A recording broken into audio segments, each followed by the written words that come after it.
Hello. Happy Friday, everybody.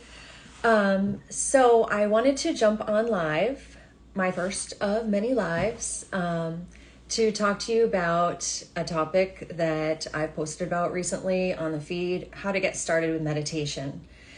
And for me, meditation has played a really important role in my life, especially over the past year or so during the pandemic, to help me deal with stresses in my life. But I also know I know it can be really challenging to start a meditation practice. And I tried doing that for, numerous times over the years.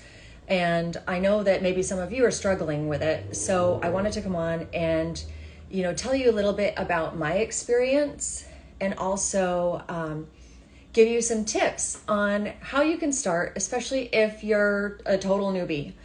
Or if you too have struggled over the years, or previous times to start a consistent meditation practice, and it's just something that you really have always wanted to incorporate into your life, maybe I can give you a couple tips to help make that happen. My name is Jen Costanza. If you don't know me, I'm a women's health coach.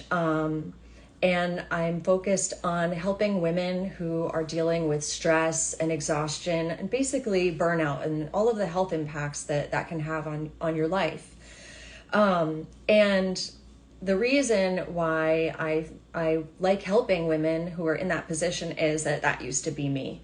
And that kind of ties into why meditation has become so important to me. So a few years ago, I was a sociology professor. Before that, I was a PhD student, and it's just a life in a very, very stressful life. Let's just put it that way. A highly competitive field, highly competitive being in graduate school and then, being on the academic job market.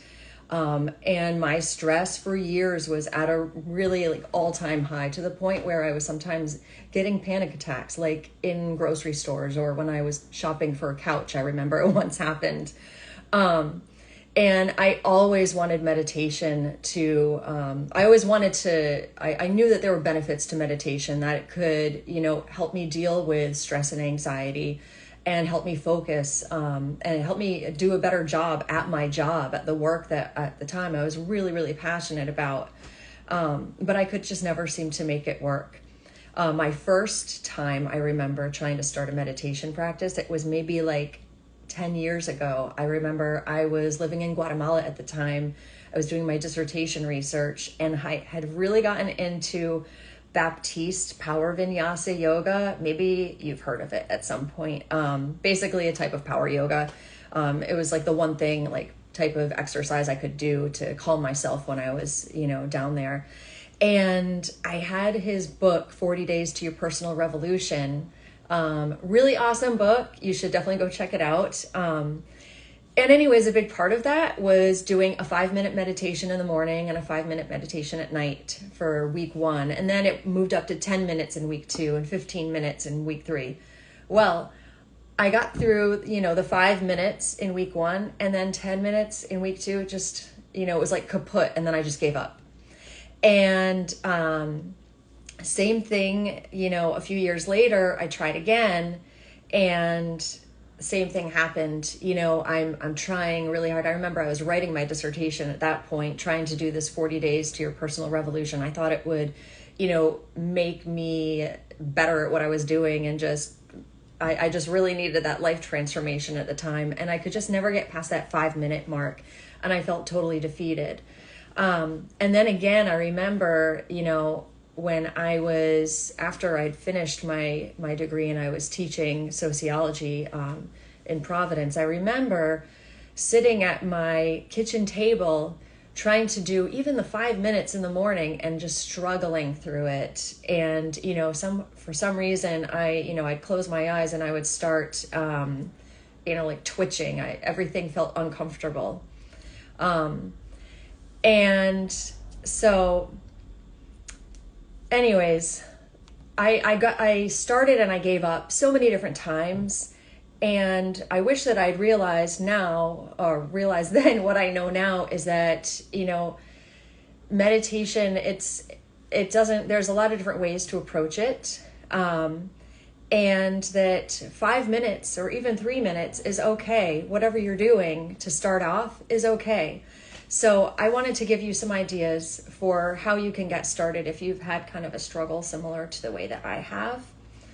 So one thing that I would say first off is that, you might have some ideas of how meditation is supposed to be, especially, if you're, looking on social media and you see people, they look so serene and they're, in their fancy, yoga wear, sitting with all kinds of candles and everything.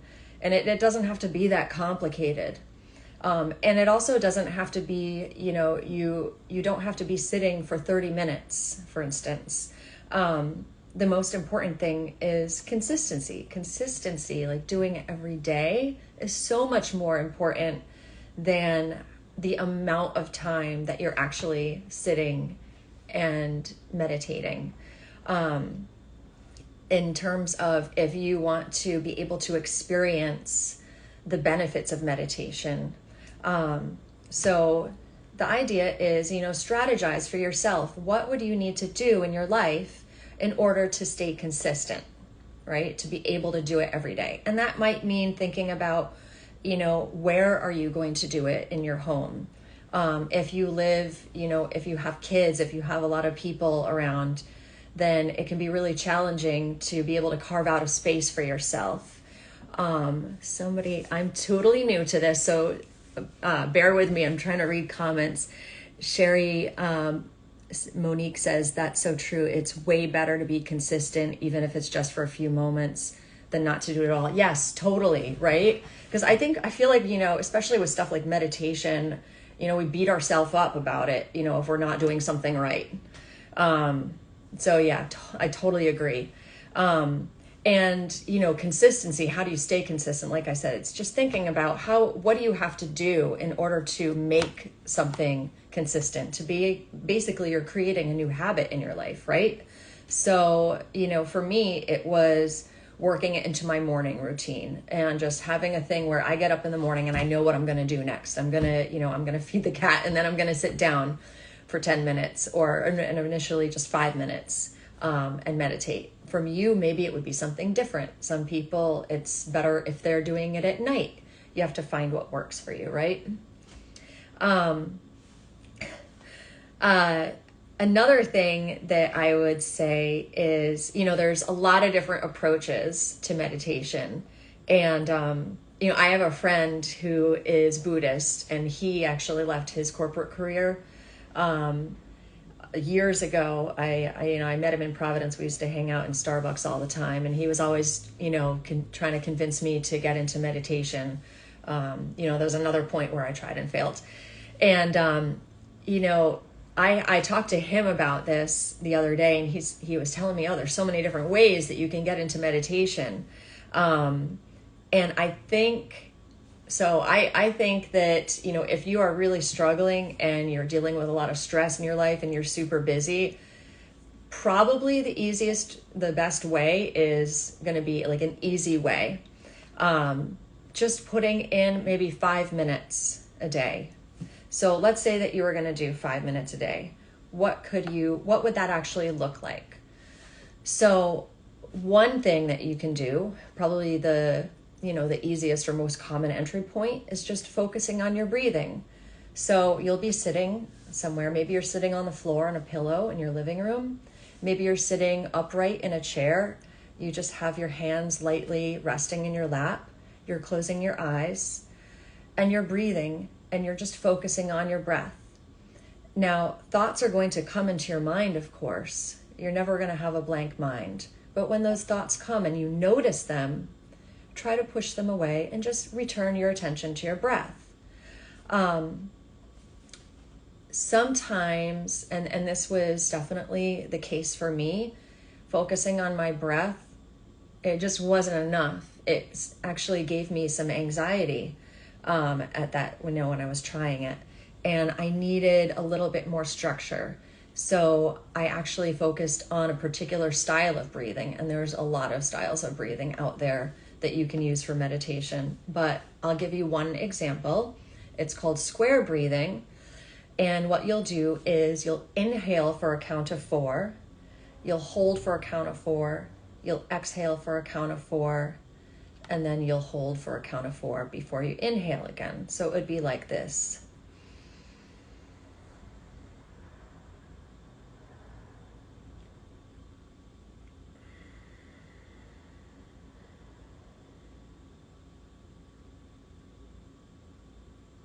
And that's it. And you can just kind of focus on that while, you're meditating. A second idea is to focus on a mantra or just a word. And it might be, for instance, might sound kind of silly, but focusing on the number 1 or the word 1 and just kind of having a picture of it in your mind and saying it to yourself while you have your eyes closed and you're breathing. Sometimes I like to have, I don't know, not so much a mantra, but just an idea maybe that I'm focusing on. Like, I don't know, I can't think of it. Maybe, like gratitude, for instance, and just focusing on that idea, and returning myself to that idea over and over again. A third way or entry point into meditation that also might be a really great idea for many of you, it's really accessible, is to try guided meditation. And there are just so many apps out there now that you can download onto your phone that are loaded with guided meditations. Some of them cost money and some of them don't. The one that I use, it's called Insight Timer. And it has a paid version, but the free version is really amazing. And it comes with a lot of free meditations on it. I personally mostly just use it for the timer. Because it's kind of cool. You can basically I can set 10 minutes or 5 minutes, whatever. It'll give me time to warm up and get situated. And then it will, then there'll be a bell. It'll, and it can even play ambient sounds in the background and then a bell at the very end to let me know that it's done. And it syncs up on my iPhone with the health app if you have an iPhone. And so it's kind of like a form of accountability, for myself to keep on track and know how long I've been going for and, just stay consistent with it. But yeah, for some people, guided meditations, listening to a voice, can be really helpful to help them kind of stay focused during a meditation. No one approach is really better than the other. It's just, kind of experimenting and see what works for you and what helps you to stay consistent and over time start to feel, the benefits of meditation, lower stress, maybe a higher ability to focus during the day, right? Anyways, I guess the last thing that I would say is when it comes to meditation, just try to release your expectations about what you think is going to happen, if you can. If you are, if it might be that your first time and maybe for quite a while when you meditate, you can't stop those thoughts from coming into your brain. And you might think, an expectation you might have would be, if I'm thinking thoughts, it means I'm not doing it right. And it's actually, no, you're doing it right. You're noticing that those thoughts are coming. And maybe one thing that you could do is, afterwards take note of what the thoughts were that were kind of coming into your mind while you're meditating. And that might be knowledge for you, something that you can work with in your life. Lastly, maybe I would say if you are still struggling after you try all these kinds of strategies for getting into meditation, don't worry. I struggled for a really long time. The important thing is to just kind of keep at it.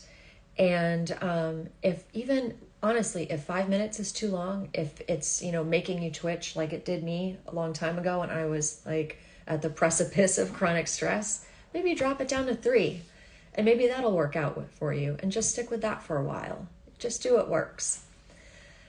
So, thanks everybody who joined. And if you're watching the replay of this, if you have any questions about meditation that I can answer for you, just leave a comment. I'd really like to hear what you thought. Okay. Have a good day, babe.